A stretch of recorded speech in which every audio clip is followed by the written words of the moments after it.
نبی پر انگلی اٹھاتا ہے تو جواب پہلے عمل سے ہو، پھر زبان سے ہو، پھر قلم۔ ضرورت اس بات کی ہے دوستو، اپنے لباس میں نبی کا طریقہ پیدا کرو، اپنے بالوں میں نبی کا طریقہ پیدا کرو، اپنے معاملات میں نبی کا طریقہ پیدا کرو، اپنے خوشی میں نبی کا اسوہ پیدا کرو، اپنے چال و چلن میں نبی علیہ السلام کی سادگی پیدا کرو۔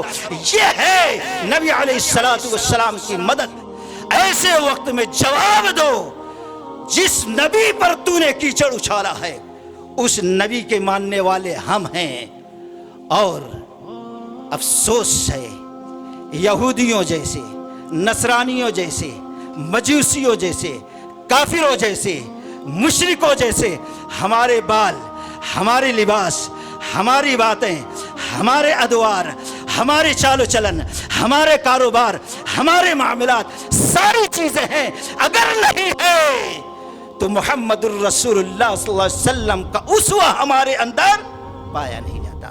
ضرورت اس بات کی ہے دوستو، اپنے لباس میں نبی کا طریقہ پیدا کرو، اپنے بالوں میں نبی کا طریقہ پیدا کرو، اپنے معاملات میں نبی کا طریقہ پیدا کرو، اپنے خوشی میں نبی کا اسوہ پیدا کرو، اپنے غمی میں نبی کی سنت پیدا کرو، اپنے چال و چلن میں نبی علیہ السلام کی سادگی پیدا کرو۔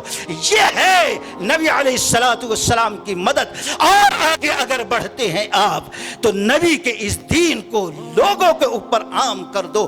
اور آگے بڑھتے ہیں، اگر کوئی شخص نبی پر انگلی اٹھاتا ہے تو جواب پہلے عمل سے ہو، پھر زبان سے ہو، پھر قلم سے ہو۔ جو جس مقام پہ ہے اس مقام پہ اس صلاحیت کے حساب سے بتائے نبی علیہ السلام کا یہ مقام ہے اور تیری باتیں جھوٹی ہے۔ اور نبی کی مدد یہ بھی ہے، نبی کے دشمن جہاں ہو، نبی کے خلاف جہاں بات بکی جائے، جہاں آپ کی سنتوں کا مذاق اڑایا جائے، اس بدبخت کو دشمن کی نگاہ سے دیکھو، وہاں بیٹھنا گوارا نہ کرو۔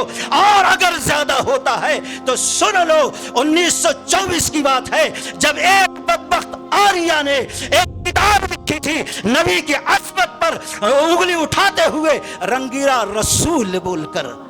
اس وقت اس ہندوستان کا ایک عالم وہابی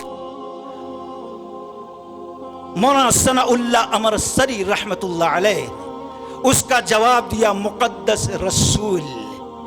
نبی کی فضیلت، عظمت ایسی بیان کی، ہندوستان کے مسلمانوں کو سکون مل گیا کہ ہاں اس بدبخت کو جواب ملا، یہ جواب دیا۔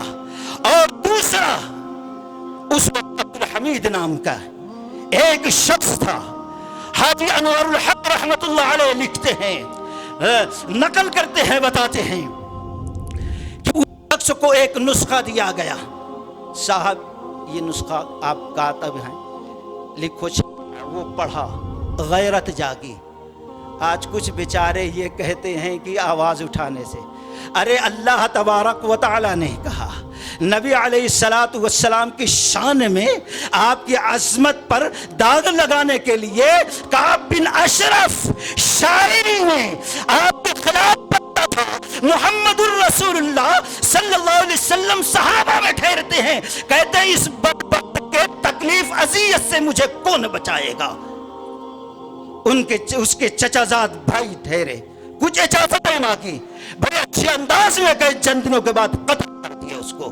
اللہ کے نبی کو اس طریقے سے بچایا۔ مزید علماء اور مقررین کے بیانات سننے کے لیے ہمارے YouTube چینل کو سبسکرائب کیجیے۔ جزاک اللہ۔